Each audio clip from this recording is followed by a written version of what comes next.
नमस्ते विद्यार्थी मित्रों, आज मैं सप्तशी संकुल में आपका हार्दिक स्वागत करती हूँ।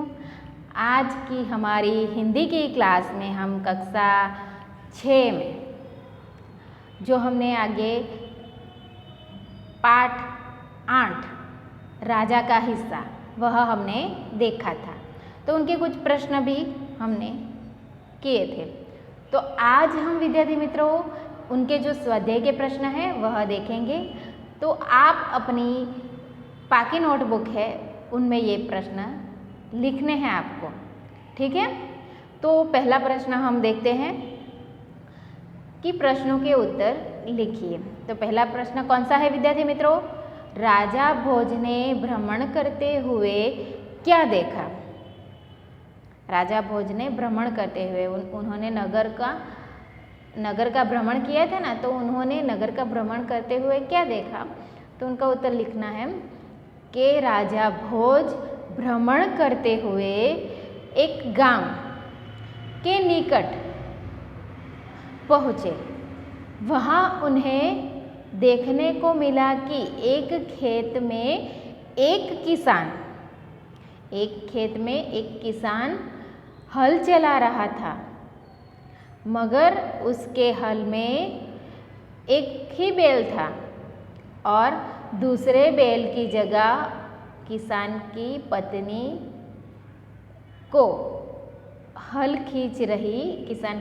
जो है वह हल खींच रही थी। तो राजा भोज ने भ्रमण करते हुए यह देखा, ठीक है। अब हम दूसरा प्रश्न लिखेंगे, तो आप अपनी नोटबुक में दूसरा प्रश्न लिख लीजिए। राजा भोज ने किसान के पास जाकर क्या कहा? तो उनका उत्तर क्या आएगा विद्यार्थी मित्रों? कि राजा भोज ने किसान के पास जाकर कहा कि भले आदमी, तुम यह क्या अत्याचार कर रहे हो? भला कहीं स्त्री को हल में जोता जाता है? ठीक है। अब तीसरा जो प्रश्न है वह लिखिए। किसान की पत्नी खेती के काम में क्यों मदद कर रही थी? तो उनका उत्तर लिखिए विद्यार्थी मित्रों कि किसान की पत्नी जो है वो 2 बैलों में से एक बैल, किसान का जो 2 बैल था, तो 2 बैलों में से एक बैल मर गया था और दूसरा बैल खरीदने के लिए उसके पास पैसे नहीं थे। खेती की जुताई करना जरूरी है, क्योंकि जुताई न होती तो बोझाई कैसे होती, और बोवाई नहीं होती तो किसान को अन्न खाने को नहीं मिलते। और किसान की इसी मजबूरी के कारण उसकी पत्नी जो है वह बैल की तरह हल खींच रही थी, ठीक है। अब हम लिखेंगे प्रश्न 4। राजा भोज के 2 बैल मिलने पर किसान की फसल में क्या फर्क हुआ? तो उनका उत्तर लिखिए विद्यार्थी मित्रों कि किसान को राजा भोज के 2 बैल मिलने पर खेती में हल चलाना आसान हो गया। इसके कारण किसान की खेती में कई बार बहुत अच्छी फसल हुई, लेकिन एक आश्चर्यजनक बात भी हुई। खेती के जितने हिस्से में राजा भोज ने हल चलाया था उसमें मोती उगे थे और बाकी के हिस्से में अच्छी किस्म के यानी कि अच्छे प्रकार के जो गेहूं होते हैं वह उगे थे, ठीक है। अब हम लिखेंगे प्रश्न 5। किसान शर्मिंदा क्यों हो गया? तो उनका उत्तर लिखिए विद्यार्थी मित्रों कि किसान को पता नहीं था कि वे अपने 2 बैल देकर जिसने उसकी मदद की, सहायता की, वह और कोई नहीं स्वयं राजा भोज है। इस बात इसलिए जब उन्हें महाराजा ने किसान को अपना परिचय दिया तब वह शर्मिंदा हो गया। अब विद्यार्थी मित्रों हम लिखेंगे प्रश्न 6। तो प्रश्न 6 आप अपनी नोटबुक में लिख लीजिए। किसान के क्या कहने पर राजा भोज ने मोती स्वीकार किया? तो उनका उत्तर लिखिए कि किसान ने राजा भोज से कहा कि मेरे खेत में उगे मोती आपके ही परिश्रम का फल है। राजा भोज किसान ने क्या कहा कि मेरे खेत में जो उगे मोती है वह आपका ही परिश्रम है, आपकी मेहनत, आपकी ही मेहनत है, इसलिए आप इनका स्वीकार कर ले। अगर आप स्वयं नहीं स्वीकार कर लेते तो इन्हें राजकोष में जमा कर लीजिए और गरीबों की भलाई में इसका उपयोग कीजिए। राजा भोज को किसान का यह सुझाव पसंद आया, इसलिए उन्होंने किसान की प्रार्थना स्वीकार कर मोतियों का स्वीकार कर लिया। अब हम देखेंगे प्रश्न 7। राजा भोज किसान से क्यों प्रभावित हुए? तो उनका उत्तर क्या आएगा विद्यार्थी मित्रों कि राजा भोज के पास एक ही बैल था, इसलिए हल में दूसरे बैल की जगह अपनी पत्नी को जोड़कर हल चला रहा था। राजा भोज चाहते थे कि किसान थोड़ी देर के लिए हल चलाना बंद करके उनकी जो बात है वह सुने। तब किसान ने कहा कि उनकी बात सुनने के लिए वह अपना काम नहीं रोक सकता। यदि वे कुछ कहना चाहते हैं तो वे उनके साथ चलते चलते कहे। आप अपने काम के प्रति किसान की यह लगन देखकर राजा भोज उससे बहुत प्रभावित हुए। तो विद्यार्थी मित्रों ये 7 प्रश्न आपको अपनी पाकी नोटबुक में लिखने हैं। अब हम प्रश्न 2 यह लिखेंगे। राजा भोज के बारे में 5-6 वाक्य लिखिए। तो राजा भोज का परिचय यहाँ पे आपको लिखना है। तो उनका उत्तर क्या आएगा कि राजा भोज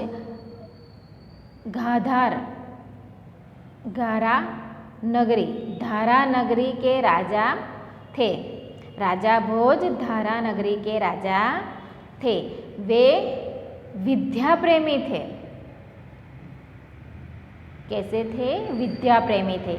विद्वानों और गुणीजनों का वे सम्मान करते थे। विद्वान અને ગુણવાન જે વ્યક્તિ હોય છે એનો તે રાજા सम्मान करता હતા। वे बड़े प्रजा वात्सल्य थे। वे प्रजा से खूब प्रेम करते थे। प्रजा की कठिनाई को जानने के लिए वे अपने राज्य में घूमते रहते थे और उन्हें दूर करने का प्रयत्न भी करते थे। उनकी प्रजा भी उनका बहुत सम्मान करती थी। राजा भोज के बारे में उनके अनेक कथाएँ प्रचलित है। तो यह है उनका उत्तर। अब हम देखेंगे प्रश्न 3, सही जोड़े मिलाइए। तो यहाँ पे मुहावरे दिए गए हैं और उनका अर्थ दिया गया है। तो यहाँ पे जो मुहावरे दिए गए हैं तो उनके साथ उनका अर्थ जो है उनको जोड़ना है। तो आपको पहला जो मुहावरा है वह लिखे नोटबुक में कि आँख खुलना। तो आँख खुलना तो सही उनका उत्तर क्या आएगा, उनका जो अर्थ है क्या आएगा कि सही बात का ज्ञान होना, यानी कि पहला जो मुहावरा है उनके साथ 5वां अर्थ है वह आएगा। अब देखो आँख लगना, आँख लगना यानी कि एकदम से सो जाना। तो दूसरे के साथ चौथा।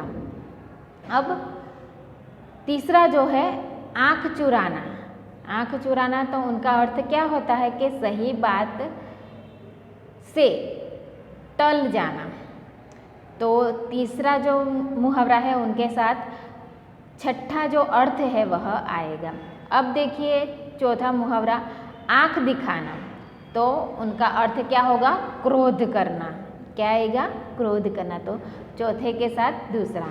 अब 5वां जो मुहावरा है वह लिखिए कि आँखों का तारा होना, बहुत प्रिय व्यक्ति होना। ये आपको सभी को पता है, आँखों का तारा यानी बहुत प्रिय व्यक्ति। तो 5वें के साथ कौन सा अर्थ आएगा, पहले नंबर का। ठीक है। अब लिखिए आप आँखों में चमक आना। तो उनका उत्तर क्या आएगा, प्रसन्न होना। तो छठा जो मुहावरा है उनके साथ तीसरा अर्थ आएगा, प्रसन्न होना। तो इस तरह से आपको मुहावरे के अर्थ उनके सामने लिखने हैं। ठीक है। अब उपयुक्त मुहावरों का वाक्यों में प्रयोग कीजिए। तो यहाँ पे जो मुहावरे हमने लिखे हैं उनके अर्थ लिखे हैं उनको आपको वाक्य में परिवर्तित करना है। तो ये आपका आज का होमवर्क है, आपको वाक्य बनाना आना चाहिए। ठीक है। और एक वाक्य मैं आपको बना के देती हूँ कि आँखों का तारा यानी कि व्यवसाय में बहुत नुकसान हो, आँखें खुल जाना। तो आँखें खुल जाना यानी कि व्यवसाय में बहुत नुकसान होते ही सेठ जी की आँखें खुल गई। ठीक है। फिर इसी तरह के आँख लग जाना। तो बिस्तर पर लेटते ही मेरी आँख लग गई। इस तरह से आप वाक्य आपको ये सारे मुहावरे के वाक्य बनाने हैं। ठीक है। अब यहाँ पे देखिए प्रश्न 5, निम्नलिखित शब्द विशेषण है, उन शब्दों का वाक्यों में प्रयोग कीजिए। तो यहाँ पे विशेषण जो है उनका वाक्य में प्रयोग करना है। यहाँ पे पहला शब्द कौन सा है, एक, दूसरा है प्रजावात्सल्य, तीसरा है बड़ा और होनहार, मीठा और मेहनती। तो उनका उदाहरण आपको दिया गया है कि किसान के पास एक बैल था। उसी तरह आपको वाक्य बनाने हैं कि आदर्श राजा प्रजा वात्सल्य होता है। और तीसरा वाक्य ऐसा बनेगा कि रोमिल साहिल का बड़ा भाई है। ठीक है। इस तरह से वाक्य आप बनाएंगे। फिर सचमुच तुम होनहार लड़के हो। ठीक है। इस तरह से आप वाक्य बनेंगे। मीठा जो है तो मीठा इस तरह से वाक्य बनेगा, कोयल का जो स्वर है वह मीठा होता है। ठीक है। अब मेहनती, तो मेहनती का वाक्य आप इस तरह से लिख सके, भारत के किसान मेहनती है। तो इस तरह से आपको इनके वाक्य लिखने हैं। ठीक है। अब प्रश्न 6, नीचे दिए गए चित्र का वर्णन कीजिए। तो यहाँ पे एक चित्र दिया गया है, उसका वर्णन आपको मैंने आगे के लेक्चर में भी आपको दिखाया था कि कैसे वर्णन करना है। तो ये चित्र है। तो चित्र को देख करके इस चित्र एक समृद्ध गांव का दृश्य है। ठीक है। गांव में कुछ पक्के मकान हैं, यहाँ दूर दूर पक्के मकान दिखाई दे रहे हैं, कुछ साधारण घर भी दिखाई दे रहे हैं। गांव में एक मंदिर दिखाई दे रहा है, यहाँ पे आपको मंदिर दिखाई दे रहा है, ठीक है। उसके शिखर पर ध्वजा जो है वह लहरा रही है। गांव के बाहर एक पक्का कुआं भी है, यहाँ पे एक कुआं भी दिखाई दे रहा है, ठीक है। फिर कुएं से कुछ दूरी पर बैल खड़ा है, यहाँ पे कुछ दूरी पर बैल खड़ा है। गांव में जाने का रास्ता साफ सुथरा है। एक लड़का और लड़की गांव में जा रहे हैं। चित्र में एक और गांव से लगे हुए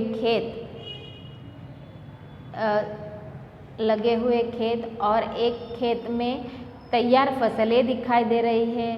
पौधे पर बलिया है, यानी कि कलियां आई गई है। खेत में बैठे हुए एक व्यक्ति हाथ से हथियार में खेत में से जो धान होता है वह धान के पौधे काट रहा है।